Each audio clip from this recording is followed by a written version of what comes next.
Sí, se observa, doctora.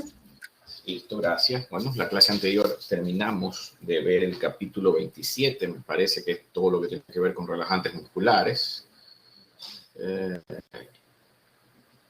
y demás. Así que hoy lo que nos toca ver es la parte de simpático-miméticos, capítulo 9, o sea, falta el capítulo 9 y 10 para poder terminar el pensum.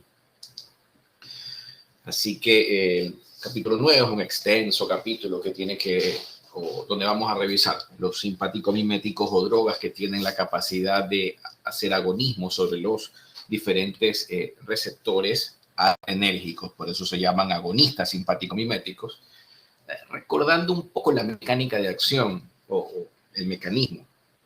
Cuando hablábamos de los colinomiméticos, acá digamos que hay una situación parecida en cuanto a la interpretación de acción. Tenemos de acción directa y de acción indirecta. De acción indirecta, fármacos que van a tomar directamente el contacto con los receptores adrenérgicos, llámese los que sean, alfa 1, 2, beta 1, 2, 3, etcétera, etcétera, que podrán ser fármacos, como ya vamos a ir viendo, selectivos o no selectivos de un receptor, es decir, aquellos que no sean selectivos podrán activar diferentes receptores adrenérgicos, y aquellos que sean más selectivos de ciertos receptores, bueno, pues serán más selectivos alfa o más beta. Ya iremos hablando de ese tipo de situaciones, pero igual, o sea, sean selectivos o no, son fármacos que actúan tomando contacto, haciendo agonismo con los receptores.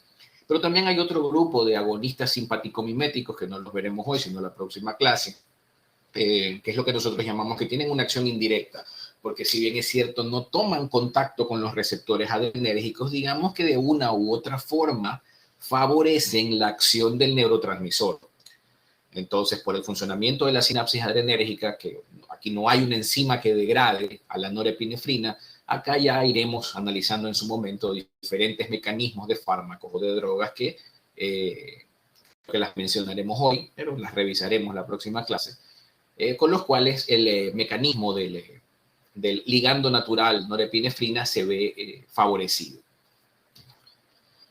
Entonces, en general, cuando hablamos o comenzamos a hablar del espectro de acción de los simpático-miméticos, tenemos que recordar o tener bien claro cómo funciona la sinapsis adrenérgica en cuestión, con su porción presináptica, posináptica, esto que ya hemos visto múltiples veces, que la porción presináptica es la que contiene vesículas que almacenan el neurotransmisor, y que cuando hablamos del neurotransmisor de la sinapsis adrenérgica es la norepinefrina, que es una catecolamina endógena, y que la norepinefrina tiene un camino de formación que ustedes ven acá a la izquierda a partir de la tirosina, que se transforma en dopa, dopamina, norepinefrina y epinefrina. Toda esta mecánica de funcionamiento, que las vesículas almacenan dopa para transformarla en norepinefrina, o la norepinefrina puede ser recapturada por la vesícula, porque así funciona la sinapsis adrenérgica. Ya eso lo hemos visto, ¿verdad? Que tenemos receptores presinápticos, que los receptores también podrán estar en la parte posináptica. La activación de los receptores posinápticos por lo general tiene, dependiendo de dónde estén ubicados cada uno de ellos, la opción o mejor dicho, la función de continuar con el impulso. Esa es la comunicación que hace el neurotransmisor una vez que liberado, y que la liberación del neurotransmisor se da por fusión de la vesícula que lo contiene. Entonces el neurotransmisor se libera en la brecha, activa los receptores. La activación de los receptores en la presinapsis normalmente tiene, si hablamos del receptor alfa 2, que es uno de los receptores adrenérgicos, funciona como un autorreceptor. Otro tipo de receptores serán heteroreceptores, y que esta sinapsis no funciona con una enzima que degrade al neurotransmisor, sino que lo que hace es recapturarlo de forma directa. Entonces la presinapsis tiene transportadores de norepinefrina que recapturan el neurotransmisor para poder reciclarlo, un proceso que la sinapsis colinérgica no tenía. Así, a grosso modo, más o menos es el mecanismo. También tienen capturadores de la tirosina, que es la molécula a partir de la cual el neurotransmisor viene sintetizado, que la tirosina se transforma en por las diferentes enzimas, por la tirosina hidroxilasa en levodopa, etcétera, etcétera, por la L-amino de carboxilasa en dopamina. Toda esa figura ya la hemos revisado en el capítulo 6.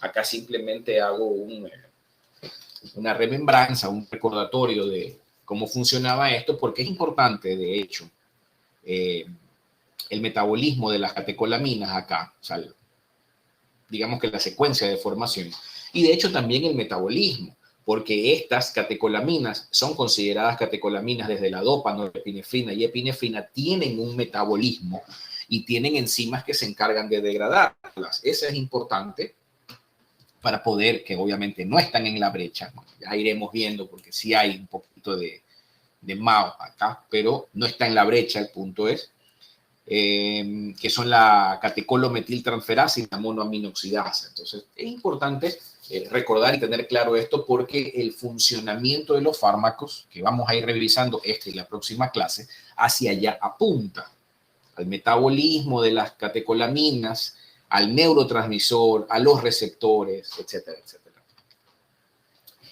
Entonces, ya analizando el mecanismo de acción, que algo veníamos conversando al inicio, en el capítulo que les pone, en el flujograma este que les pone la parte académica de Capson, nosotros podemos hablar de simpático-miméticos de acción directa, de acción indirecta y los que se consideran mixtos.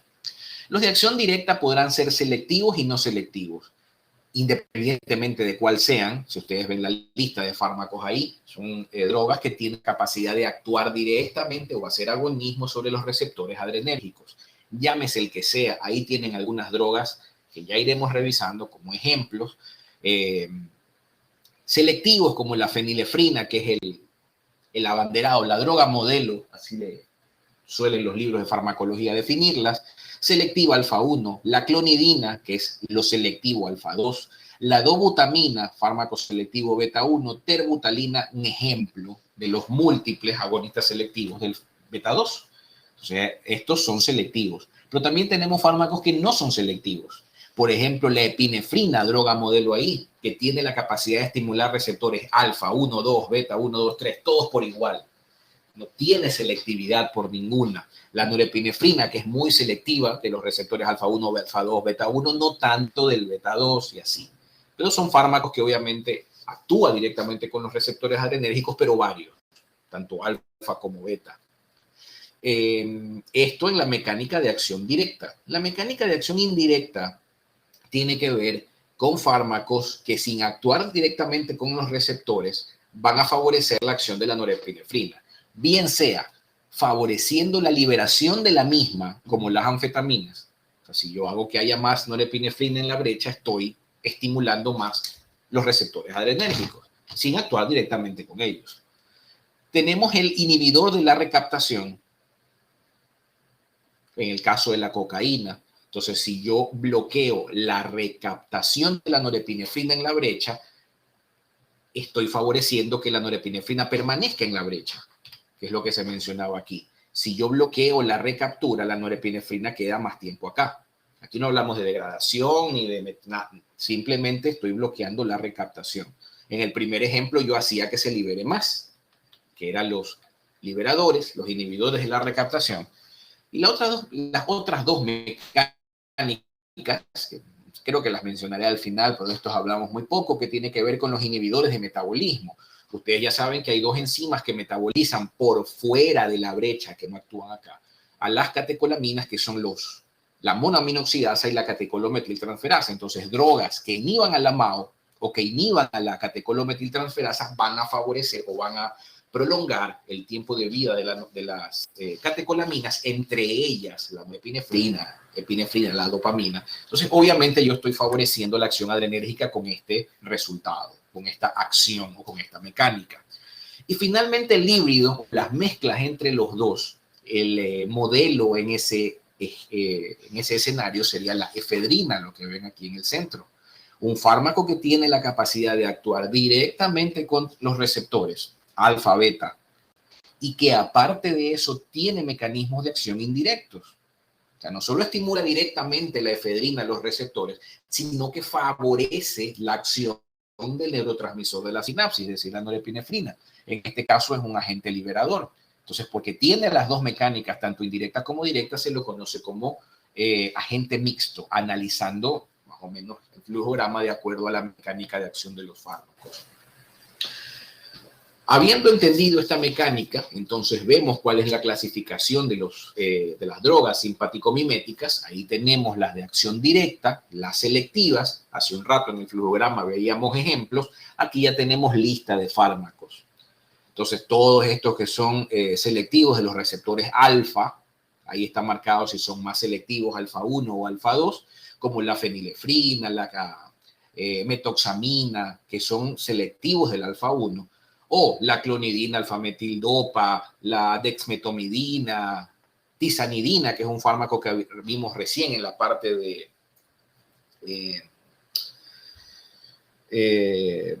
bloqueo neuromuscular, o en este escenario que estamos hablando de la tizanidina, que es un relajante muscular no paralizante,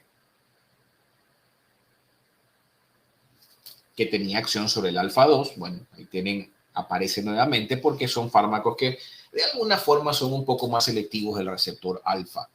Tenemos fármacos que son selectivos de los receptores beta, la dobutamina, beta 1, el isoproterenol, que es selectivo beta, pero no es selectivo de los subtipos de los receptores beta. Es decir, tiene igual acción sobre el beta 1, beta 2, beta 3, pero virtualmente no tiene injerencia alfa. Las famosas drogas respiratorias, salbutamol, salmeterol, la terbutalina, bilanterol, etcétera, ya lo analizaremos, me parece que la próxima clase. Los agonistas beta 2, amplio campo en el uso de patología respiratoria de vía aérea, y tenemos las drogas dopaminérgicas, fenoldopam, selectivo de dopaminérgico tipo 1, bromocriptina D2. Estas no creo que las analizaremos acá porque esto ya tiene otro tipo de implicaciones. Entre paréntesis, ven recalcadas ahí la mayoría de las listas de fármacos, de acuerdo a la selectividad y demás, pero ven estas marcadas en rojo, que son las que representan catecolaminas, las que nosotros llamamos catecolaminas endógenas, porque tenemos la capacidad de sintetizarlas. Dopamina, norepinefrina y epinefrina, que son estas tres, que de hecho son no selectivas las tres. Y tenemos las catecolaminas artificiales, que le llamamos o no endógenas. La dobutamina es una catecolamina de origen sintético, igual el isoproterenol. Entonces, drogas no selectivas, las tres catecolaminas endógenas más la levodopa. Los de acción mixta, donde está la efedrina, que la vimos hace un rato, y la pseudoefedrina, y una serie de fármacos que tienen capacidad de acción indirecta por cualquiera de las mecánicas que habíamos mencionado, o son liberadores, o son inhibidores de recaptación, o inhibidores o bloqueantes de cualquiera de las enzimas que metabolizan las catecolaminas. Entonces, habiendo dicho eso, vamos a pasar a revisar cómo funcionan los fármacos, pero antes de eso es importante que recordemos cómo funcionan o qué mecanismo de acción tienen los receptores adrenérgicos como tal. Este cuadro siempre está en el capítulo 9, antes lo mostraba en el 10, por asuntos de que los antagonistas no los hemos visto. Pero ahí tienen, por ejemplo, todos los receptores adrenérgicos, llámese el alfa 1, el alfa 2, el beta y sus subtipos, los dopaminérgicos que van desde el de 1 al de 5. Aquí el efecto del agonismo o de la estimulación de cada uno de esos receptores. Es decir, el receptor alfa, que a su vez tiene subtipos, hay receptores alfa 1A, 1B, 1D, alfa 2A, 2B, 2C, eso como que hay subtipos de los receptores alfa 1 y 2. Pero en general el receptor alfa 1 funciona con el mecanismo del inosiltrifosfato y el diacilglicerol en todos sus subtipos. El receptor alfa 2 funciona como disminuyendo el AMP cíclico intracitoplasmático, mientras que los receptores beta, cualquiera de ellos, lo aumentan. Entonces, estos dos, el alfa 2 y el beta, son receptores opuestos en cuanto a su acción. Eso explica por qué el alfa 2 normalmente tiene una ubicación presináptica, porque funciona como un autorreceptor de regulación. Porque mientras la estimulación de un receptor aumenta el AMP cíclico, este tiende a disminuirlo para tratar de equilibrar la función adrenérgica.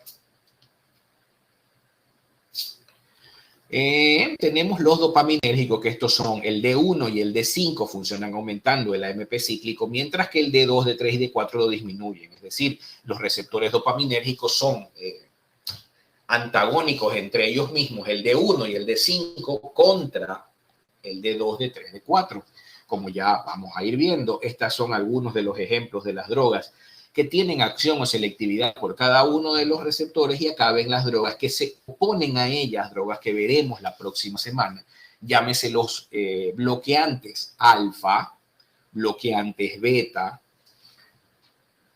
etcétera, etcétera. Funcionamiento de los receptores, cosas que también ya hemos revisado en el capítulo 6 anteriormente, y desde el inicio del parcial, cuando veíamos la mecánica de funcionamiento. Ustedes ya saben que hay receptores que funcionan mediante, estamos hablando de receptores tipo 7 transmembranas, ¿verdad? Los que funcionan con proteína G mediadora. Acá no hay canales, como en el caso de los receptores del sistema colinérgico. Entonces, los receptores adrenérgicos en general tienen este sistema de receptores tipo 7 transmembrana, todos son así, llámese el dopaminérgico, etcétera, etcétera.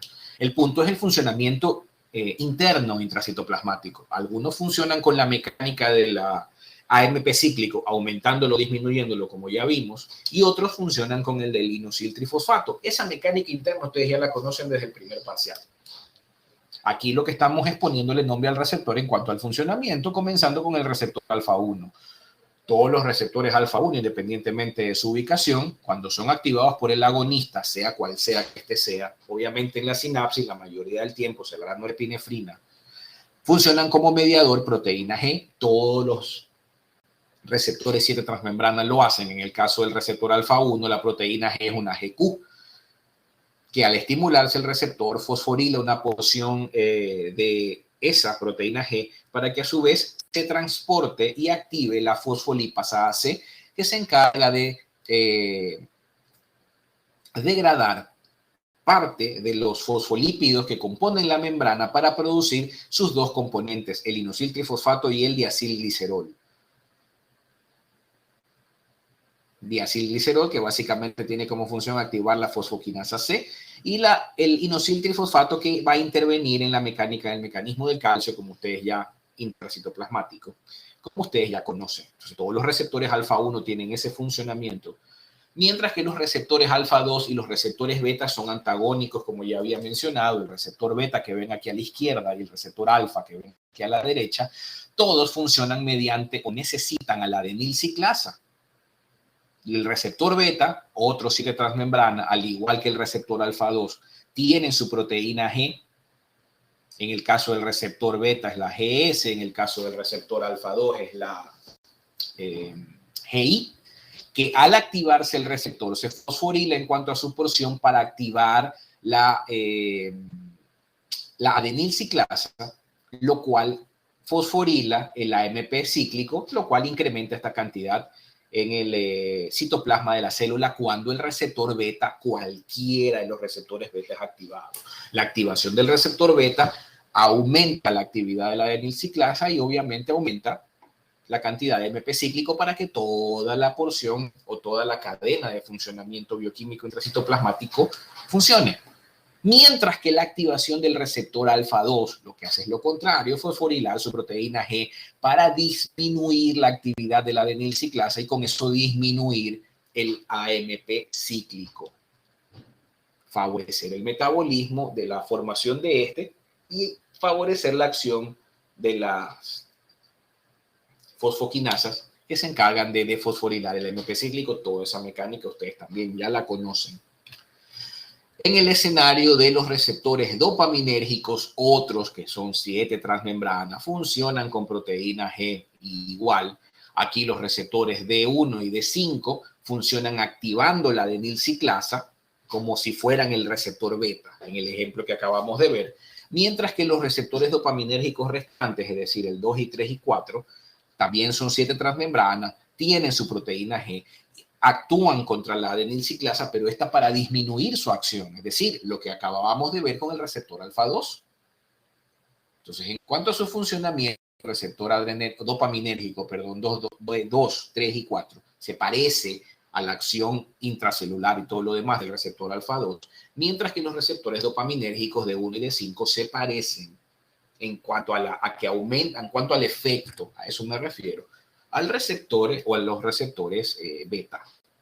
Creo que se entiende. Esto en cuanto a cómo funcionan cada uno de los receptores adrenérgicos y cuál es su efecto post-activación y cuál es el equilibrio entre estos receptores. Repito, el ejemplo mayor tiene mucho que ver con este del alfa-2 beta, que es una de las razones por las cuales ustedes, cuando analizan la ubicación de los receptores adrenérgicos, van a encontrar al receptor alfa-2 como presináptico por esa idea, porque la activación de este disminuye la acción de la adenilciclasa. ¿Y qué es lo que hace el receptor alfa-2 activado en la presinapsis? Disminuir la liberación del neurotransmisor. Así consigue ese efecto. Mientras que en cambio los receptores beta, que son posinápticos en la brecha, la activación de estos receptores promueve el estímulo. ¿Por qué? Porque activa la adenilciclasa. Fácil. Cuando hablamos de la selectividad de los fármacos, ya hemos venido o ya habíamos mencionado que tenemos fármacos que tienen mayor tropismo sobre los receptores alfa o beta y por cada uno de los subtipos de receptores. Analizábamos, me parece que en la parte colinérgica, y hemos visto conceptos del primer parcial, lo que es el KD, que mide la afinidad del receptor de forma inversa. Les puse el ejemplo en la parte colinérgica y demás. Acá no es distinto. Y también había mencionado que cuando hablamos de selectividad, hablamos de eso precisamente, de selectividad, pero no de exclusividad. Eso quiere decir que realmente ningún fármaco es exclusivo de un receptor. Si habláramos de exclusividad, yo hablara de un fármaco, por ejemplo, exclusivo alfa-1, yo dijera que ese fármaco tiene acción sobre el receptor alfa-1 y tiene cero efecto sobre todos los demás. Y eso no existe, casi. Realmente lo que hablamos es de selectividad. Fármacos que tienen un KD o una afinidad por un receptor mucho mayor en relación a otros, pero que probablemente igual tengan la capacidad de activar otros.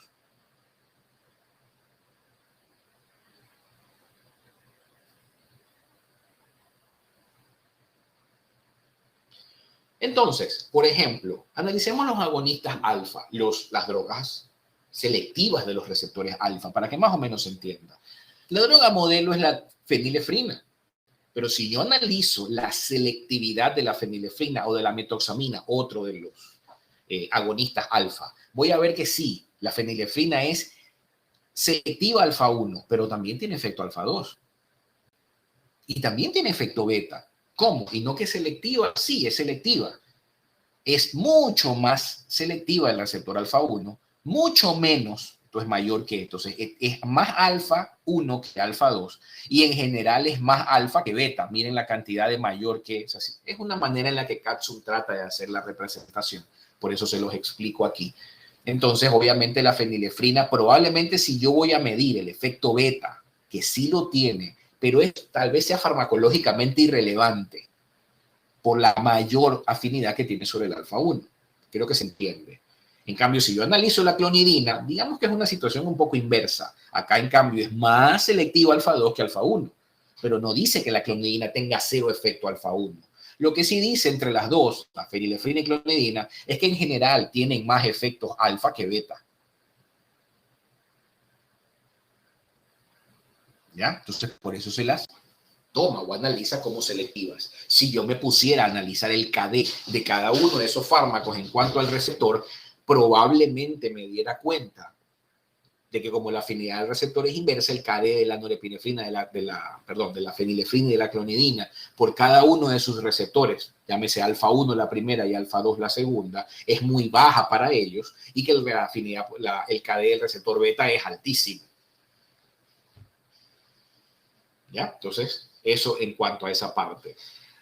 En cuanto a los beta, en cambio, que son los que están acá, dobutamina, que es el modelo de beta 1, isoproterenol, albuterol. La dobutamina, que tiene efecto beta 1 primordialmente, es más beta 1 que beta 2 y en general es más beta que alfa. O sea, la dobutamina tiene efecto alfa, sí, sí lo tiene. Y de hecho se ve. Yo le quitaría tal vez un par de signos ahí, pero bueno, eso ya ustedes lo entenderán con experiencia clínica. Pero el punto es que sí, legal es legal, es mucho más selectiva beta 1 que beta 2 y más beta que alfa. En cambio, las respiratorias, salbutamol, terbutalina, etcétera, son groseramente más beta 2 que beta 1. Y alguien dirá, entonces, si tienen algún efecto beta 1, por supuesto. Y es importante entender esto porque cuando analicemos las drogas, no sé, un efecto colateral del albuterol, taquicardia. Y esta droga es respiratoria, sí. ¿Y por qué produce taquicardia? Porque tiene acción beta 1. Entonces no es exclusiva agonista beta 2, porque la acción beta 1 va a hacer que el albuterol tenga algún efecto, por ejemplo, más allá de que el problema aquí está que se absorben poco, pero ya lo analizaremos en su momento, ya lo entenderemos. Pero para el ejemplo, lo que quiero tratar de explicar es parte de la taquicardia se explica por agonismo beta 1. Entonces, lo que sí es verdad es que estas drogas son mucho más selectivas del beta 2 que el beta 1 y más beta que alfa, pero también hay efecto alfa, que sea menos, sea poco, sobre estos de acá. La dobutamina, el efecto que les había mencionado, más beta 1, B2, más alfa. Y el isoproterenol, por ejemplo, es igual beta 1, beta 2. Y de hecho beta 3. Es decir, que no es selectiva beta, pero es más selectiva beta que alfa. O sea, el efecto alfa del isoproterenol habitualmente es nulo, mientras tiene la capacidad de activar por igual receptores beta 1, beta 2, beta 3. Entonces creo que más o menos se entiende. Cuando hablamos de los mixtos o de los no selectivos, que es lo que estaba en los cuadros anteriores, la droga modelo ahí es la epinefrina. Creo haber mencionado que epinefrina y adrenalina es lo mismo, norepinefrina y noradrenalina es lo mismo. Entonces, epinefrina es igual alfa que beta. Y es igual alfa 1 que alfa 2, igual beta 1 que beta 2, igual beta 2 que beta 3 y así. No tiene afinidad por ningún receptor. Entonces, la epinefrina es la droga equilibrada por excelencia en estas que estamos mencionando, recordando que esa es una catecolamina endógena. Mientras que la norepinefrina es no selectiva igual,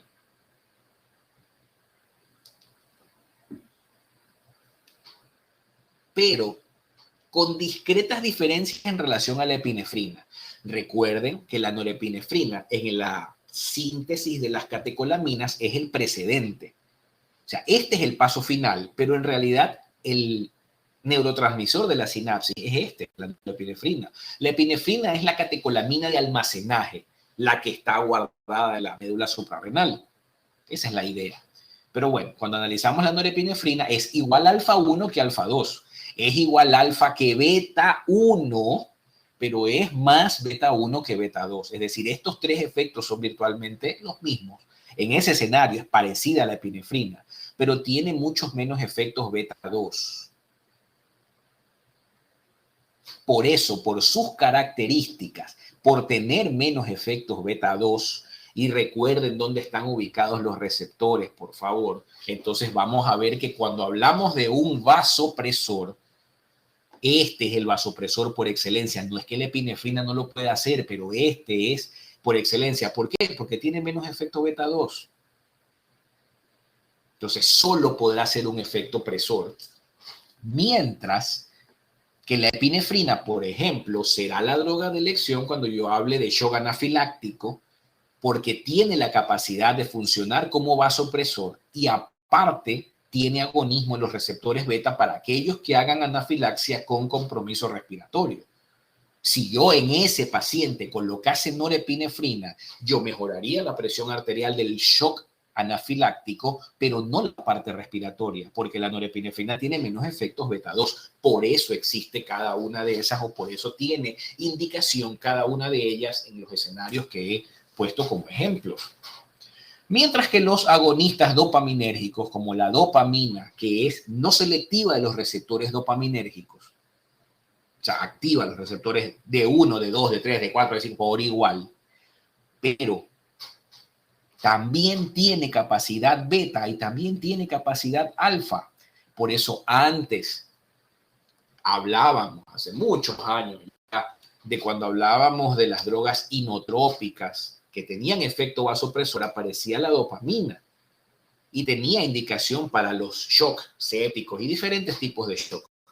hasta que pudimos sintetizar estas que obviamente son mejores porque son más, la acción que me dan, el efecto que producen son más adecuados al cuadro.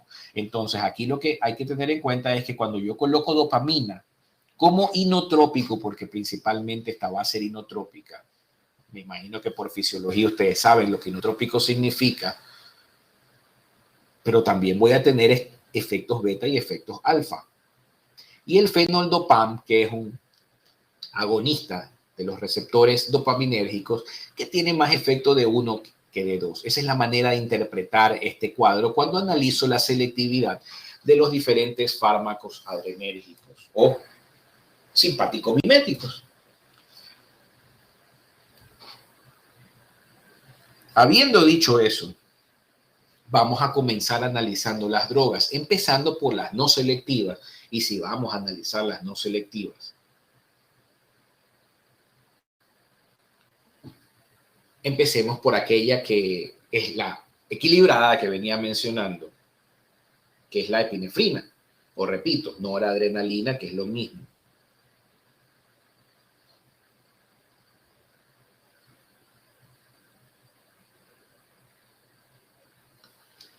Farmacocinética. Cuando nosotros hablamos de la farmacocinética de la epinefrina, mucho tiene que ver con la formación. Ya la analizamos, la recordamos al principio porque ustedes ya la conocen. Viene elaborada a partir de la tirosina. Puede ser almacenada en la médula adrenal. Algunos hablan de que tiene efectos hormonales, entre comillas. No digo que la epinefrina sea una hormona. No, lo pongo allí porque si la analizo, ¿recuerdan cuando hablábamos en el capítulo 6 de esto de las similitudes del sistema autonómico con el sistema neuroendocrino? Que el sistema neuroendocrino funcionaba con retroalimentación y que el sistema autonómico lo tiene parasimpático-simpático. Bueno, pues la epinefrina como tal está dentro de la médula adrenal, cuya gran mayoría de sustancias producidas son hormonas, porque realmente es el sitio que la naturaleza y el cuerpo decidió tener, y de hecho es bastante eficiente, para tener una reserva catecolamínica precisamente para responder al estrés. Un fármaco modificado de tal forma que no es exactamente neurotransmisor, o sea, no es norepinefrina, ya han visto bioquímicamente la diferencia, pero que al ser o al volverse epinefrina tiene una duración de efecto más larga de vida como fármaco para poder ser almacenada en la médula adrenal a la espera de que yo necesite más carga catecolamínica.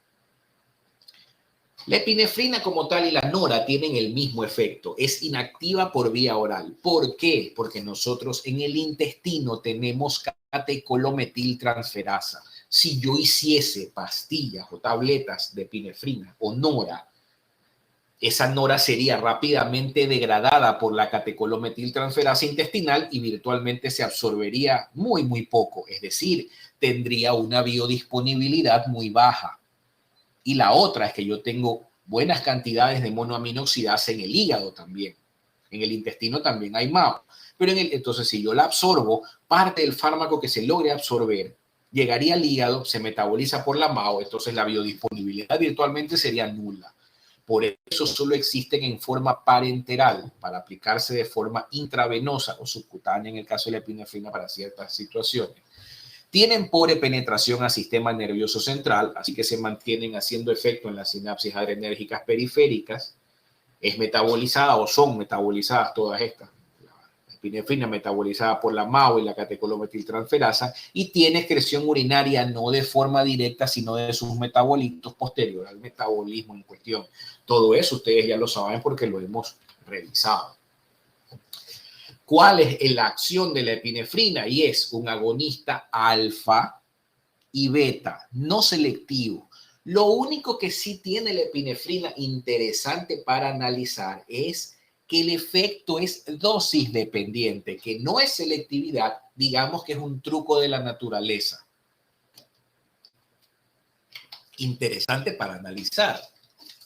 A dosis altas, la epinefrina prioriza el efecto alfa, mientras que a dosis bajas prioriza el efecto beta. no es selectividad. Y eso es importante, ¿por qué? Porque cuando yo tengo, si yo simulo esto y trato de analizarlo y yo veo cómo es mi fisiología en una situación de estrés, digamos que yo tengo un estrés no tan importante, lo cual hace que yo tenga una descarga adrenal, lo cual va a liberar epinefrina. Entonces, epinefrina en pequeñas cantidades va a priorizar el efecto beta en todos los lados donde yo lo tenga. Pero si ya tengo una gran carga de estrés con mucha mayor liberación de la epinefrina, entonces yo empiezo a priorizar el efecto alfa, que me va a dar una serie de situaciones que tienen que ver básicamente con alta epinefrina circulante, cuyo mayor efecto va a ser vasopresión. Entonces, hasta esta mecánica de dosis es inteligente en la naturaleza para la epinefrina, porque así responden las situaciones de estrés. En la parte inicial yo requiero más efecto beta, mayor oxigenación, estimulación del beta 2 con broncodilatación, mayor efecto beta, frecuencia cardíaca. Y cuando yo tengo más cantidad, ya requiero vasopresión. No sé si me explico. O sea, cuando lo analizo en esa situación, es claro. Si yo entiendo los efectos del agonismo alfa y beta que tiene la epinefrina, ¿qué puedo hacer? Por el efecto alfa, es un potente vasoconstrictor a nivel de piel, mucosas y vísceras, porque a ese nivel yo priorizo los receptores alfa 1, de hecho. Pero a nivel del hígado y del músculo esquelético, donde tengo mayor cantidad de receptores beta 2, no es que no tengo receptores alfa, también los tengo, pero la presencia alfa es menor y la beta 2 es mayor en los vasos sanguíneos o en las arterias a ese nivel, entonces a este nivel funciona como un vasodilatador. No un vasodilatador tan potente, pero mayor es el efecto vasodilatador. ¿Por qué? Porque en la situación de estrés yo requiero mayor, o sea, no cortar el flujo a este nivel y cortarlo al nivel de acá para obtener mayor volumen. Entonces, ¿qué es lo que en una situación de estrés priorizo más? Mi laboratorio bioquímico, el hígado, mis músculos para obtener respuesta. En una situación de estrés, los músculos o el músculo esquelético consumen mucho oxígeno. En cambio, disminuyo el consumo a nivel de piel, mucosas y vísceras. ¿Cómo? Disminuyendo la irrigación sanguínea a ese nivel. Es cardioestimulante. ¿Cómo? Tiene efecto inotrópico positivo y tiene efecto cronotrópico positivo. Es decir, aumenta la contractilidad cardíaca, eso es inotropismo, aumenta la frecuencia cardíaca, cronotropismo. Todo eso lo consigue por efecto beta 1. Haciendo este efecto, tiene, y es importante que lo tengan en mente, que haciendo estos dos efectos, aumento el gasto cardíaco a costa de aumentar el consumo de oxígeno. Es decir, no aumenta el gasto cardíaco sin consumir oxígeno. O sea, esto que ven aquí es una secuela de lo de acá. Importante, ¿por qué? Porque van a ver que hay ciertas drogas que logran aumentar el gasto cardíaco sin aumentar tanto el consumo de oxígeno, y esas van a ser los inotrópicos ideales en el infarto del miocardio. Por eso es que cuando yo necesito un inotrópico en los infartos, no coloco epinefrina, coloco otras para no aumentar el consumo de oxígeno de ese miocardio que está infartado. Todo tiene una explicación. Efecto beta 2, broncodilatador. Efectos endocrinológicos que tienen que ver con la hiperglicemia. ¿Cómo? Aumenta la glucogenólisis por efecto beta 2, aumenta el glucagón o la liberación del glucagón por efecto beta 2 y disminuye la liberación de la insulina por efecto alfa 2. Y en general favorece la lipólisis por efectos beta 3. Todos estos efectos tiene la epinefrina. Cuando yo comparo la epinefrina, porque este cuadro está en su libro, ¿ya? Lo hago para que vean comparativamente hablando con otras drogas que tienen la capacidad de generar estos efectos. Entiéndase, la epinefrina es inotrópica y vasopresora. Ya vieron por qué. La fenilefrina tiene efecto alfa. Así que básicamente es presora. Entonces, si yo veo la acción de la epinefrina en lo que tiene que ver con el tono vascular, digamos que es muy parecida, para arriba, etcétera, etcétera. Cuando yo hablo de la parte cardíaca de la fenilefrina, que es agonista alfa, yo veo que toda la epinefrina, con la epinefrina va para arriba. ¿Por qué? Porque tiene efecto beta 1 y tiene efecto beta 2. En cambio, como la fenilefrina lo tiene virtualmente nulo, sobre la contractilidad, muy poco. Sobre el volumen minuto, muy poco. La frecuencia cardíaca va por el contrario, la disminuye. Entonces, todos los efectos cardiovasculares son negativos en relación a, comparativamente hablando, con la epinefrina. Pero en cambio, si yo comparo con el isoproterenol, que es droga beta sin efecto alfa, como no puede ser presora el isoproterenol, ¿qué hace el isoproterenol en los vasos sanguíneos, renales, esqueléticos? Nada, si no tiene virtualmente, no tiene efecto. Aquí yo necesito efecto alfa, el isoproterenol no lo tiene, en cambio acá lo tengo, por eso tengo mucho de este efecto, pero en cambio si yo comparo la parte cardiovascular del isoproterenol, que es beta 1, beta 2, beta 3, aquí tengo todo. Aumento de frecuencia cardíaca, aumento de contractilidad, bla, bla, bla, bla. La epinefrina es la suma de fenilefrina más isoproterenol. Vean cómo el isoproterenol no tiene virtualmente efectos alfa, mientras que sí beta, mientras que la fenilefrina tiene efectos alfa funcionando como presora, pero muy poca acción a nivel cardiovascular. La suma de estos efectos hacen que el efecto sobre la presión arterial de la fenilefrina sea importante, pero la taquicardia que genera el isoproterenol o la contractilidad y demás sin una vasodilatación, una vasoconstricción que se respete, virtualmente no me da mayores efectos a nivel de la frecuencia cardíaca y del pulso. O sea, ahí pueden ver la comparativa de los tres fármacos para que puedan ver el ejemplo. En este escenario la epinefrina tiene todo. ¿Por qué? Porque es alfa y beta. Ya analizaremos este mismo cuadro o lo recordaremos cuando hablemos de la fenilefrina y en su momento del isoproterenol.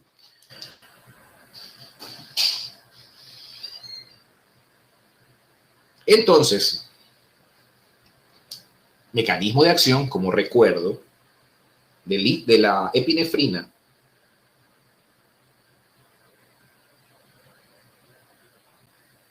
Alfa 1, 2, beta 1, 2, 3, todos los receptores por igual.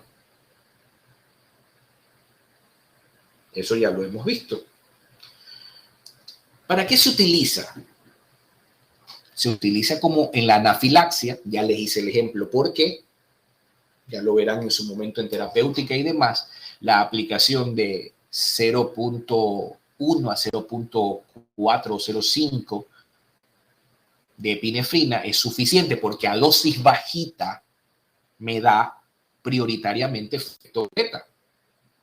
Suficiente como para revertir los síntomas de la anafilaxia. Funciona o es la droga de elección, no se coloca ninguna otra cuando hay paro cardíaco. Aquellos que tengan la oportunidad de hacer el Vital Life Support, el BLS, van a ver esto de aprender a hacer masaje cardiopulmonar, las respiraciones y todo lo demás cuando un paciente está en paro cardíaco o arresto cardíaco, si se hace la traducción correcta. Y verán que hay un solo fármaco que se utiliza actualmente en la guía y es epinefrina. Porque yo requiero una droga presora y requiero una droga que haga efecto sobre los receptores beta 1 cuando yo estoy haciendo el masaje para que ese corazón me arranque. Esa es mi droga de elección. Es hemostático porque suele acompañar la epinefrina. Algunos anestésicos van a ver cuando, no sé, en el internado tengan que suturar a algún paciente, van a pedir su anestesia y van a ver, listo, lidocaína, anestésico local, con epinefrina y sin epinefrina.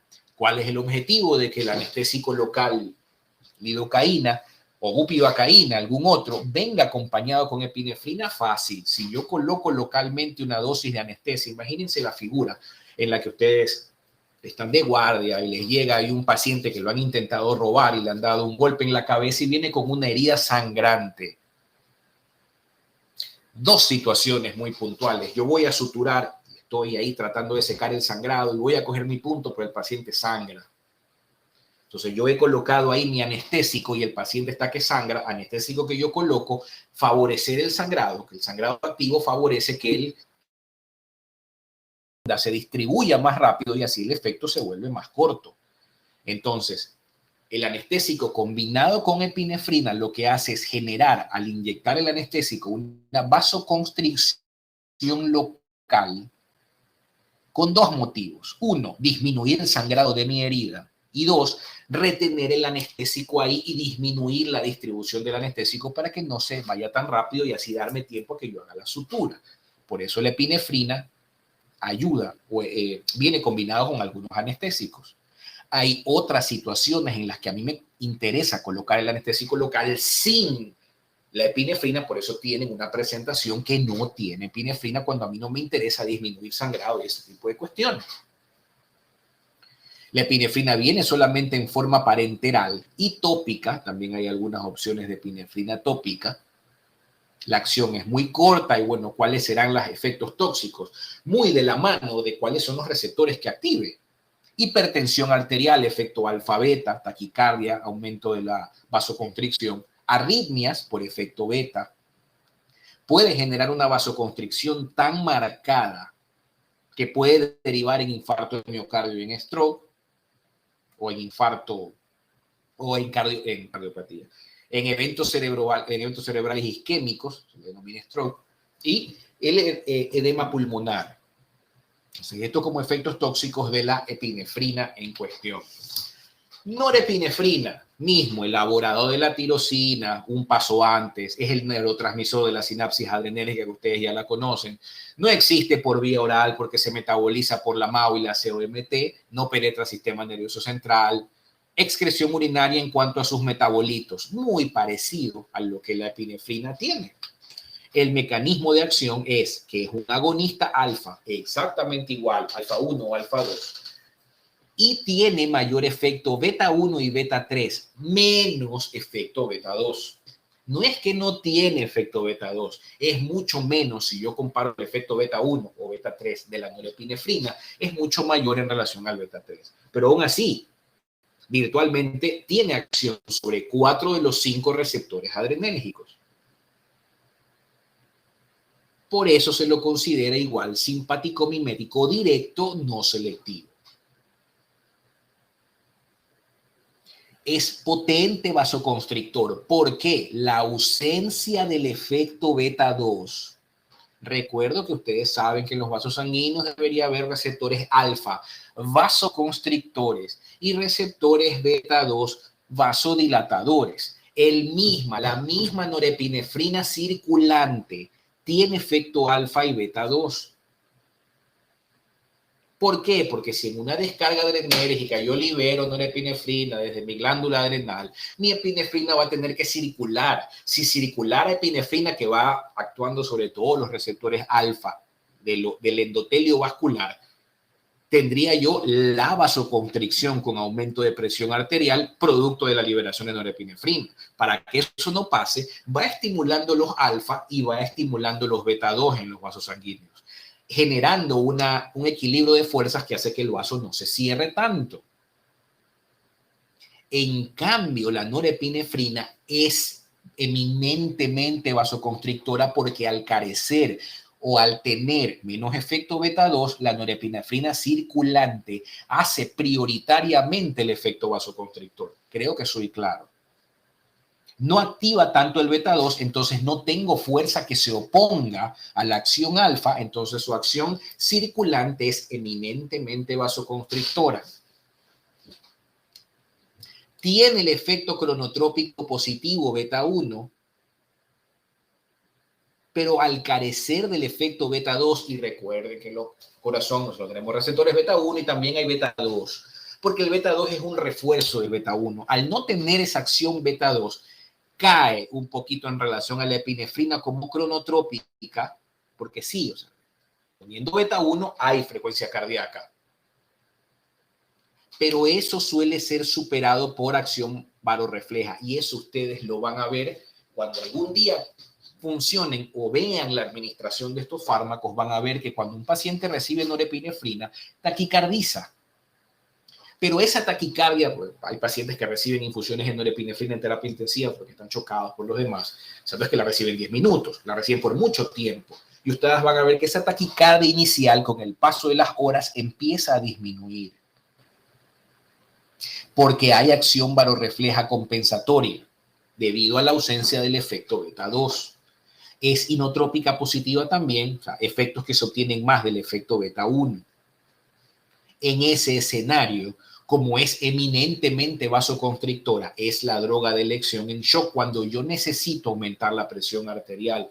Tiene igual efecto sobre la sistólica y la diastólica por esto, por no tener el efecto beta 2 tan marcado. Por eso esta funciona en nuestro cuerpo como neurotransmisor y la epinefrina como almacenaje. La naturaleza es sabia haciendo las cosas. Mecanismo de acción, agonista de los receptores alfa 1, 2, beta 1 y 3. Aplicación de la norepinefrina. Situaciones en las cuales el paciente está en shock, tipo de shock distributivo, cardiogénico y demás. En general, en el shock cardiogénico es la última opción. O sea, tengo otros fármacos para eso. Cuando ya no me respondan a esa primera línea, entonces tendré que lograr, pero con mal pronóstico, usar este. En el shock cardiogénico tal vez no es la primera opción, en el resto del shock sí. Ya lo verán en terapéutica. Solo viene en presentación intravenosa y los efectos parecidos a los de la norepinefrina, quitando algunas de las que vengan derivados del agonismo beta 2. O sea, aquí hay mucho vasoespasmo, puede haber necrosis de tejido, cosa que no se ve tanto con la epinefrina cuando tengo sobredosis de norepinefrina. ¿Por qué? Porque esta es vasoconstrictora más grosera, más tosca, más o menos es la manera de decirlo. Por eso es la droga de elección en el shock. La dopamina, tercera catecolamina endógena, también viene de la biosíntesis a partir de la tirosina, pero la dopamina también se almacena a nivel del sistema nervioso central en los ganglios basales y en la médula adrenal. ¿Por qué? Porque la dopamina tiene pobre penetración, como todas las otras catecolaminas, al sistema nervioso central. Por eso es importante, porque yo necesito dopamina en mi cerebro. Pero ahí el cuerpo es inteligente y lo que hace es formarla allí para que no tenga que ingresar desde afuera. Esa es la que funciona a nivel de ganglios basales y en la médula adrenal también se forma como parte de los mecanismos que finalmente van a dar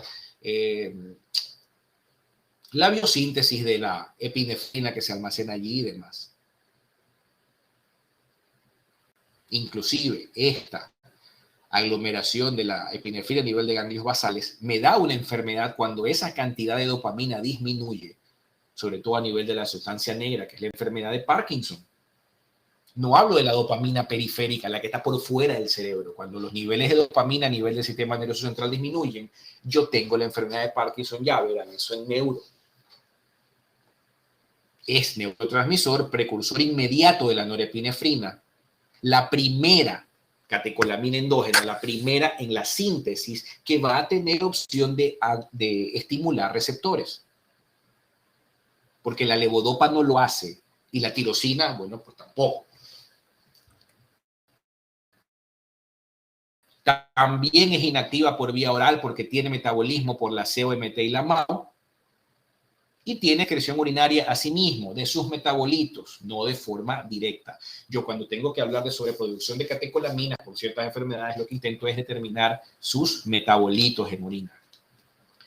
¿Cuál es el mecanismo de acción? Prioritariamente la dopamina va a ser un agonista dopaminérgico, es decir, va a tener la capacidad de estimular los receptores dopaminérgicos por igual, de 1, 2, 3, 4, 5, donde sea que se encuentren.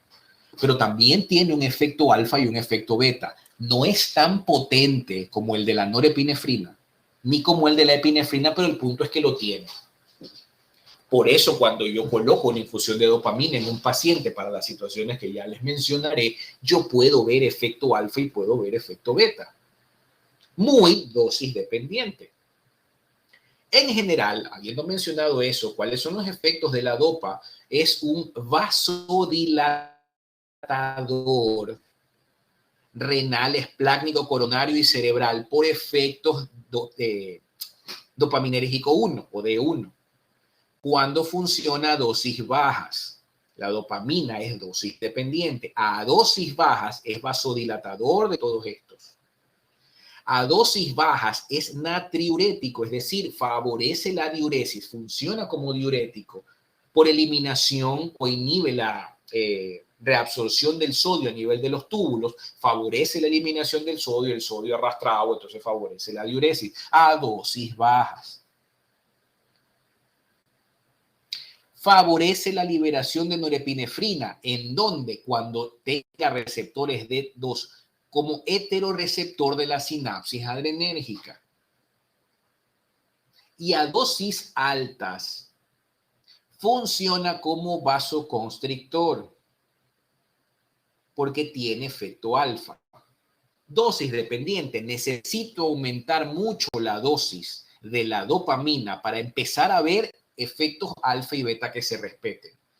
Cuando uso las dosis bajas que me dan todos los que ya mencioné, por ahí alguna traza de alfa, beta voy a ver, pero no los veo, digamos que de forma importante. Necesito elevar mucho la dosis y ahí empieza a aparecer el efecto alfa. Primero, vasoconstricción. Segundo, el efecto beta, cardioestimulante. ¿Por qué? Porque va a estimular el efecto beta 1 y se vuelve parecido en ese escenario con otra positiva.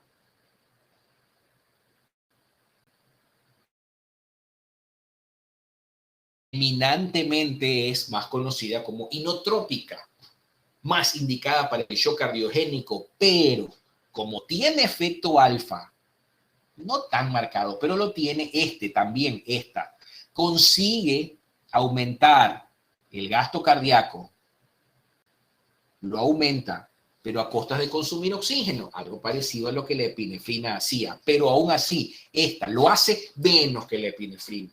¿Por qué? Porque sus efectos no son tan marcados.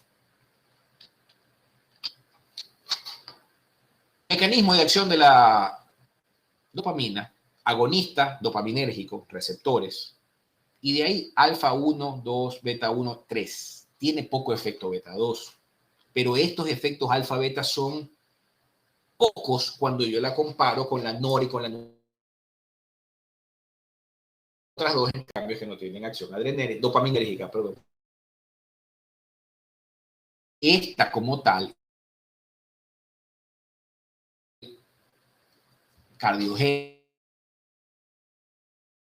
se utiliza cuando hay insuficiencia cardíaca. ¿Por qué? Porque bajo sus mecanismos de acción favorece o mejora el gasto cardíaco. Lo que dirían mejora la fracción de eyección. Solo viene en presentación intravenosa. Y bueno, pues alteraciones cardiovasculares entre lo más principal de sus efectos adversos y arritmias. Levodopa. ¿Para qué sirve la levodopa?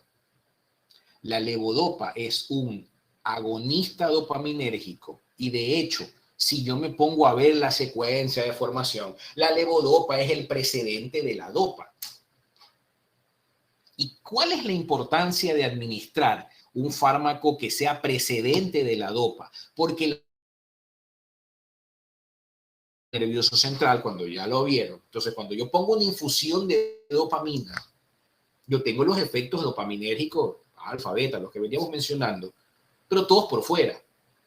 Pero en cambio la levodopa sí tiene capacidad para atravesar el sistema nervioso central. Entonces, en la enfermedad de Parkinson que yo cursor de dopa, levodopa, atraviesa la barrera hematoencefálica para que el cerebro se transforme en dopamina y así pueda suplir la falta de dopamina que el paciente con Parkinson tiene. Dicho sea de paso, entonces, ¿para qué sirve la levodopa terapéutica de la enfermedad de Parkinson? Para eso sirve. Es un agonista simpático-mimético, por eso igual lo menciono. Lo que pasa es que las diferentes aplicaciones clínicas de los simpático-miméticos, bueno, pues son muchas, ¿no? No viene sola, viene en combinaciones cuando ya vemos el mundo real, que es levodopa, carbidopa, el entacapone. Y ya veremos que, por ejemplo, ¿qué es el entacapone? El entacapone, y ahí aprovecho la mención, es un inhibidor de la catecolometiltransferasa. ¿Y para qué combino la levodopa con un inhibidor de catecolometiltransferasa? Fácil, para que la dopamina que se forma a partir de la levodopa sea menos degradada. favorecer la acción de la dopa, lo cual es beneficioso para el paciente con Parkinson.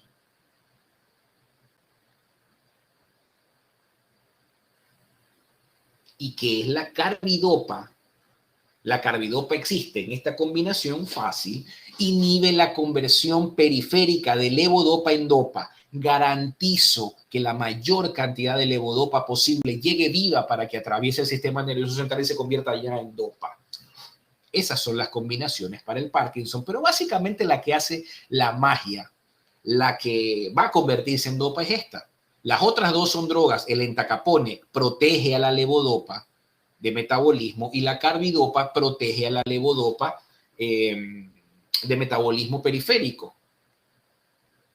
Básicamente la idea de todo esto es que la levodopa se utiliza en la enfermedad de Parkinson por eso, porque la levodopa sí penetra el sistema nervioso central, la dopa no.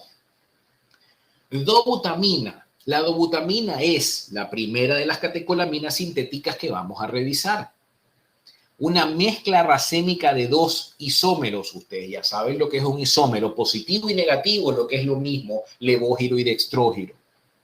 La dobutamina, por muy sintética que sea, tiene o es reconocida por la catecolometiltransferasa. La misma enzima que se encarga de metabolizar a las otras catecolaminas mencionadas también puede metabolizar a la dobutamina y tiene excreción urinaria.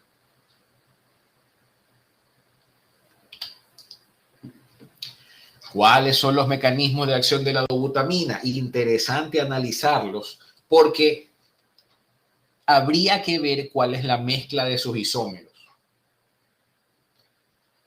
La dobutamina es un agonista beta 1. Como esto es sintético, fue diseñada para que sea así. ¿Cómo consigo esto?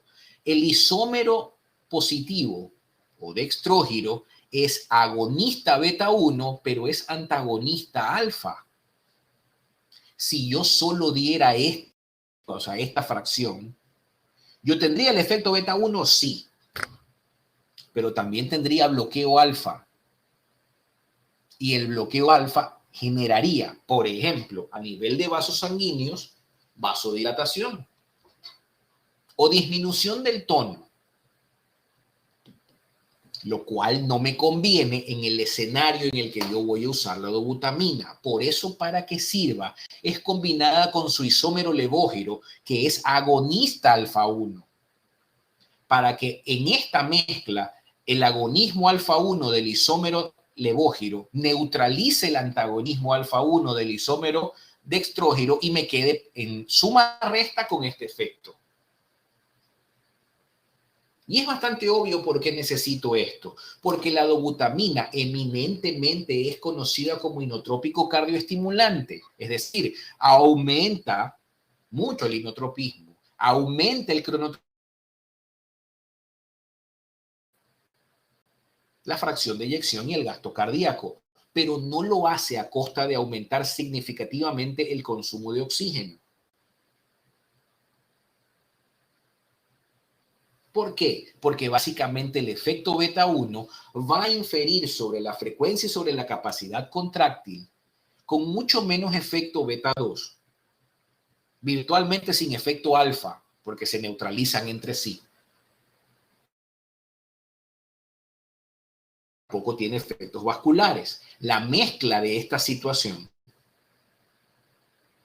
hace que yo aumente el gasto cardíaco y no tenga injerencia sobre la resistencia vascular periférica, como tienen las otras catecolaminas mencionadas. Si yo las quisiera poner en línea, porque ya hemos hablado de que son vasopresoras, por ejemplo, la norepinefrina es vasopresora por excelencia. La epinefrina es inotrópica y vasopresora, pero consume oxígeno. La dopamina es inotrópica con pocos efectos vasopresores, pero consume oxígeno.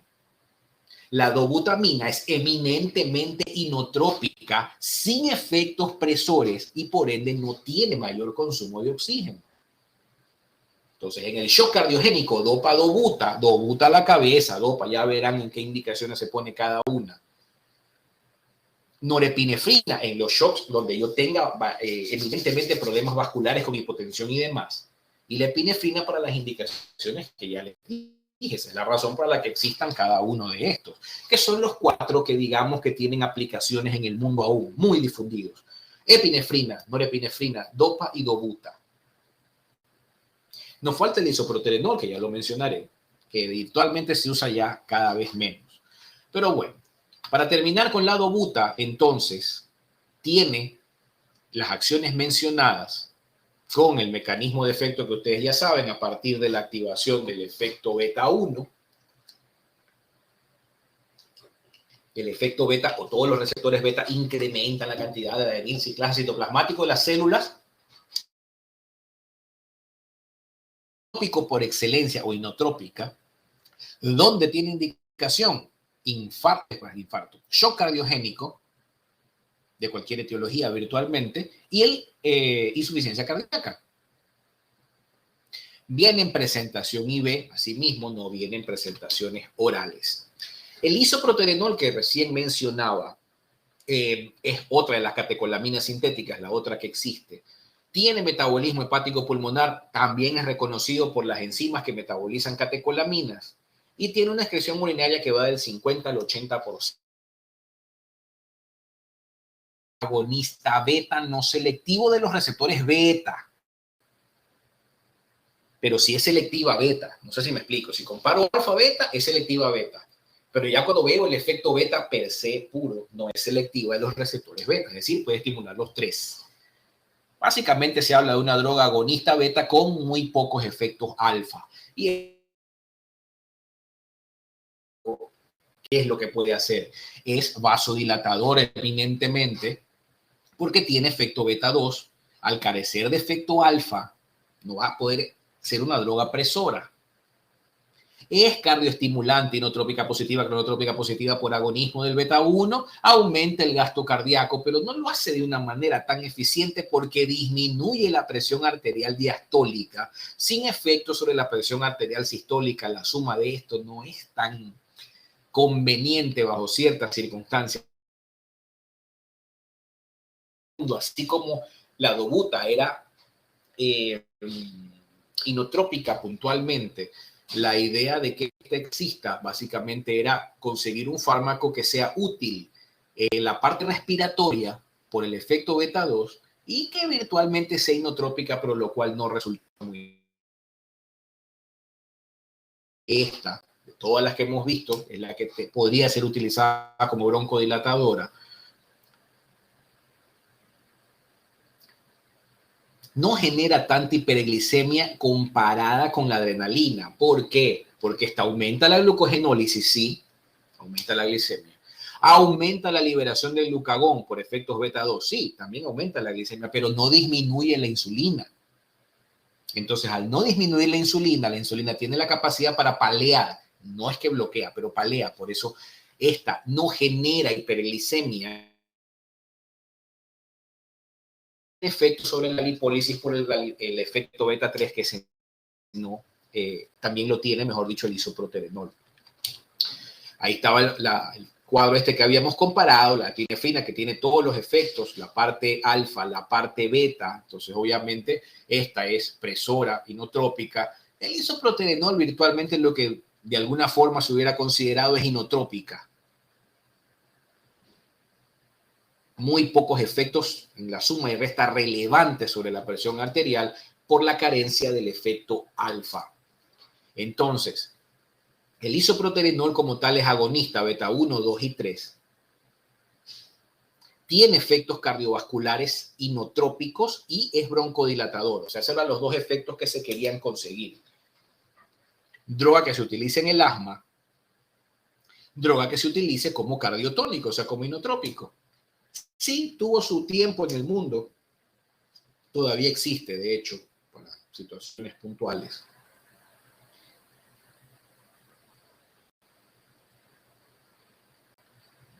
Pero ya no se usa tanto. Hay mejores drogas para el asma y hay mejores inotrópicos. Pero el punto es que venía en aerosol, en para usarse en el asma y también venía en ampolla de uso parenteral cuando se quería usar como inotrópica. En el mundo actualmente. Seguimos analizando simpaticomiméticos directos y hablaremos de la fenilefrina, otra droga que venía mencionada ahí en el cuadro, esto dejando las catecolaminas atrás. Terminando el isoproterenol, dejamos de hablar de los simpaticomiméticos directos que son no selectivos. Aquí empezamos a hablar de los fármacos que son simpaticomiméticos directos selectivos. Alfa 1, como ya vamos a ver. Entonces, la fenilefrina es un simpaticomimético no derivado de la catecol, por esta no es catecolamínica. Al no ser derivado de la catecol, no transferasa, sí por la MAO, pero al no ser reconocida por la catecolo metiltransferasa, tiene vida media más larga. Esa es la ventaja. Todas todos los fármacos mencionados anteriormente tienen un tiempo de vida muy corto porque su capacidad metabólica es muy alta. Dopamina, epinefrina y norepinefrina son utilizadas, excepto la epinefrina cuando se utilice como anafiláctico, que es un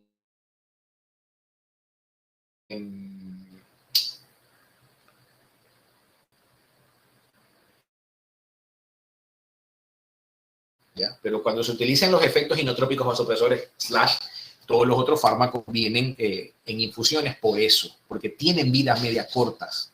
En cambio, la fenilefrina ya tiene una vida media más larga.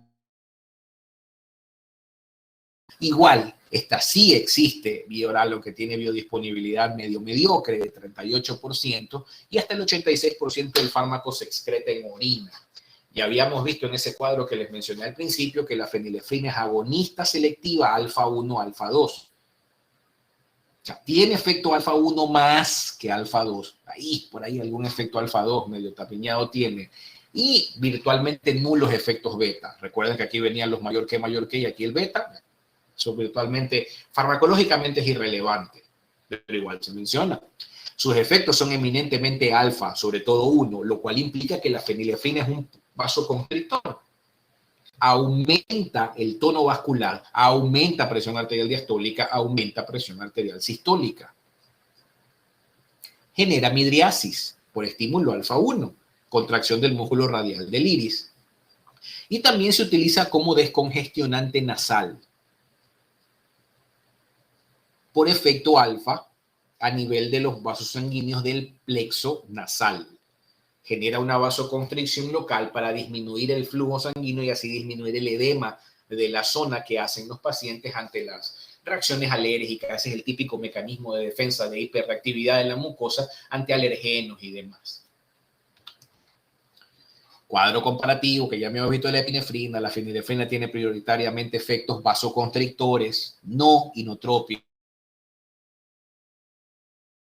Entendemos con esto que los efectos vasoconstrictores son efectos inotrópicos. Fenilefrina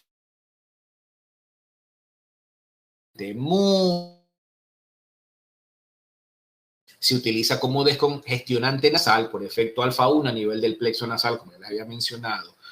Hay gotas de fenilefrina, se utiliza como midriático, efecto que ya vimos. Y en hipotensión arterial de corte neurogénica. Puedo darle tabletas de norepinefrina para subir la presión arterial de pacientes que antes había mucho de esto, ya cada vez se ve menos. Pero se utilizaba para subir la presión arterial en ciertas condiciones clínicas en las cuales el paciente cursaba con hipotensión sin ser una droga de indicación en el shock. Reconozcamos eso porque nunca fue buena para ella, porque también tiene presentación parenteral y efectos colaterales que van a hipertensión arterial, stroke, miocardio, infarto de miocardio. Son muchos efectos que tienen o derivados de la prioridad del efecto alfa 1 de la fenilefrina. Otros agonistas alfa, la oximetazolina. La oximetazolina básicamente funciona. Es un agonista alfa directo, pero aquí ya tenemos que hilar un poco más fino, porque ya tenemos que ver el efecto sobre los receptores alfa. Recuerdan aquella cuadro que estaba al inicio, que hecho está en su libro, que el alfa 1, alfa 2 tiene diferentes subtipos de receptores. El alfa 1 tiene subtipos, receptor alfa 1, A, B y D. Entonces tiene una sumatoria de fuerzas a partir de los receptores.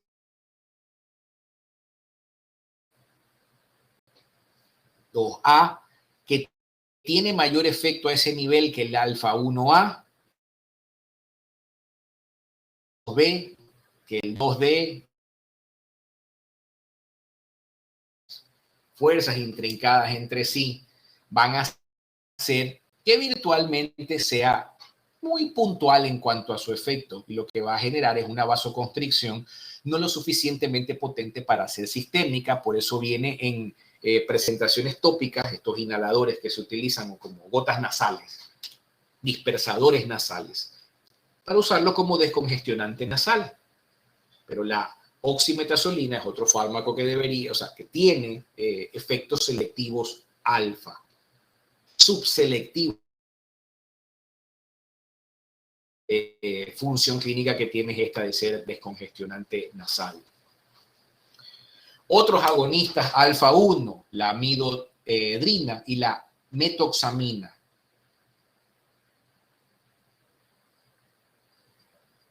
¿Para qué sirve la amidodrina? También esta que básicamente es, ya analizaremos la próxima semana, ¿sí? La próxima semana, cuando hablemos de bloqueo alfa. Situaciones que tienen que ver con este efecto de hipotensión ortostática. La amidodrina palea un poco la ortostática, haciendo agonismo alfa 1, o sea, generando un poquito de vasoconstricción para que el efecto de hipotensión ortostática mejore. Digamos que algo parecido a lo que hace esto, la fenilefrina. Sino que aquí hablamos de un que son selectivas, entre comillas, alfa 1.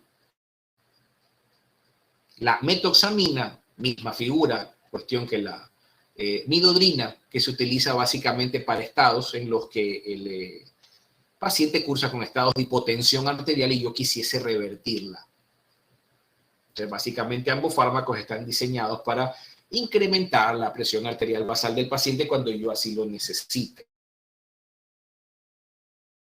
La amidodrina es una prodroga, necesita convertirse en su forma, entre comillas, de retraso en su acción de aproximadamente una hora, una cosa por el estilo, porque necesita activarse.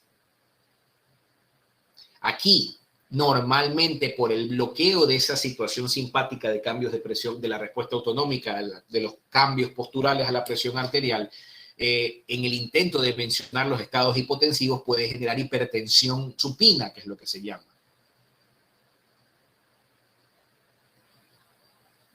Puede haber retención urinaria por el efecto alfa 1. Misma situación con la metoxamina, cefalea por la hipertensión en estado supino que se da o que se puede dar como efecto tóxico. Cefalea y la misma hipertensión en cuestión.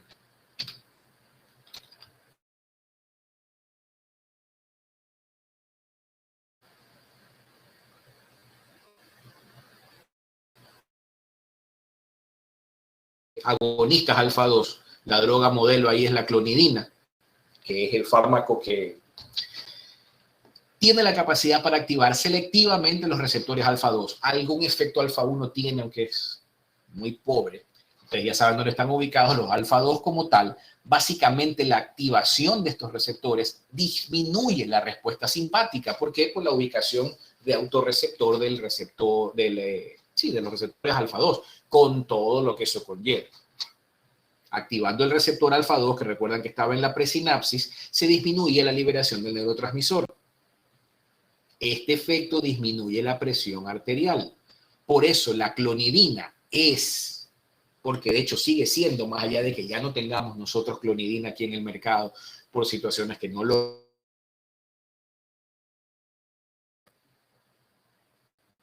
porque por bloqueo del receptor alfa 2 disminuía la norepinefrina y tenía un efecto relativamente llamativo sobre la presión arterial.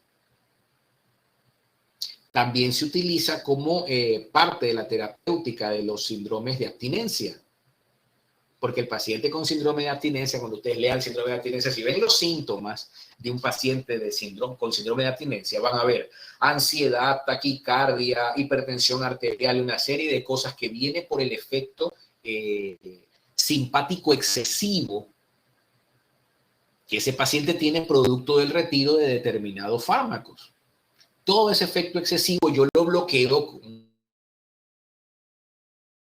receptor alfa 2, obviamente, disminuir la descarga simpática. Viene en presentación oral, parches transdérmicos, agonistas alfa 2 van a tener más o menos estos efectos, pero también depende de cuál analice. Cuando hablo de básicamente fármacos que eran o que son utilizados como para que disminuyan la respuesta simpática a nivel central. Básicamente para algo parecido a este efecto. Efectos tóxicos de esto podría ser anemia hemolítica, sobre todo la alfa-metildopa está relacionada a estos efectos. La dexmetomidina, que es el famoso sedante consciente que le llaman, una droga que tiene la capacidad de ejercer sedación, todos estos fármacos ¿Por qué? Por el bloqueo del receptor alfa 2. La disminución de la respuesta simpática, excesivamente hablando, genera estados de sedación. Cuando había eso hace algún tiempo, estamos hablando de unos 20, tal vez 25 años atrás, nació la dexmetomidina, que se aprovecha precisamente del efecto colateral que la clonidina y demás habían mostrado para tratar de estimularlo y estimular sedación, pero lo que llamamos sedación consciente. Entonces ustedes tienen un paciente que cuando tiene una infusión de dexmetomidina se queda dormido, pero que cuando ustedes llegan a hablar con él lo despiertan y se despierta enseguida, porque su sistema límbico no está activo.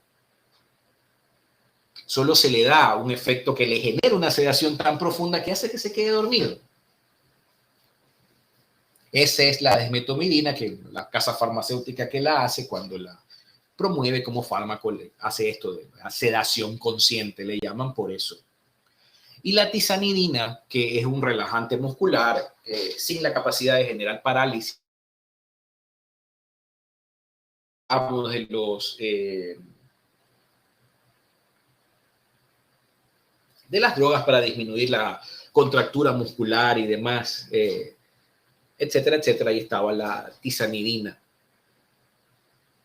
que otra droga que habíamos visto que por su efecto, puse creo un gráfico que veía en el fármaco o la representación haciendo agonismo sobre los receptores alfa 2 y bueno, por eso todos estos fármacos que son tienen esas capacidades. La clonidina, que es antihipertensivo, puede generar sedación.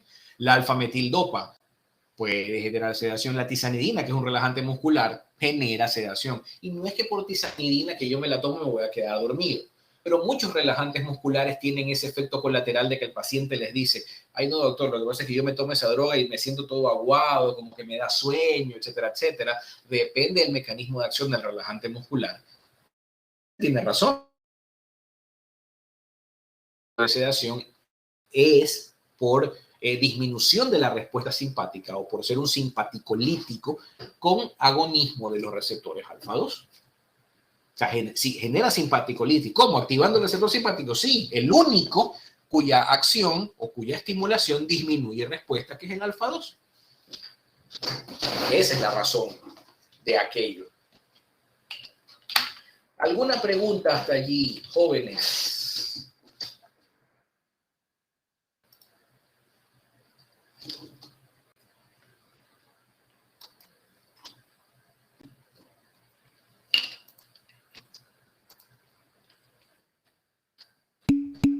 No, doctor, todo bien.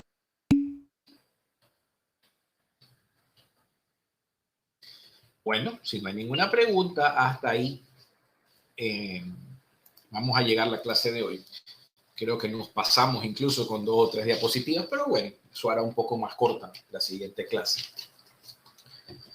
Así que entonces eso es todo por la clase de hoy, jóvenes. Vamos la próxima clase, el día jueves, terminamos el capítulo de simpaticomiméticos, capítulo 9, y ya la próxima semana lo que nos queda es ver los alfa bloqueantes y los beta bloqueantes, que probablemente los veremos así mismo en 2 clases. Listo, jóvenes, entonces nada más por la clase de hoy, que tengan un buen resto de día, buena tarde, nos vemos el día jueves. Hasta luego.